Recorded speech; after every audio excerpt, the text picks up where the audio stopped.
Morning எடுத்த entry. So என்னோடய target பார்த்திங்கன்னா நியர் 190 ரேஞ்சில் இருக்குது. ஸோ எப்படி மூவ் ஆகுது அப்படிங்கிறத ஒரு ஃபியூ செகண்ட்ஸில் பார்க்கலாம். நான் எடுத்ததுலேருந்து மேக்ஸிமம் ரிவர்ஸ் ஆகலை. ஒரே ஒரு டைம் பக்கத்தில் இதானுச்சு. அதுக்கப்புறம் வந்துட்டு நான் பண்ணிட்டேன். ஸோ என்னோடய எஸ்எல் வந்து பார்த்திங்கன்னா 8 பாயிண்ட்ஸில் தான் வச்சுருக்கேன். 162 190 ப்ளஸ் வந்துச்சுனாவே பொசிஷன் க்ளோஸ் பண்ணிடுற இதில் இருக்கேன்.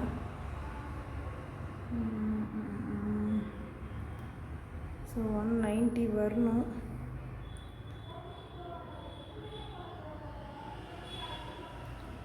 ஆல்ரெடி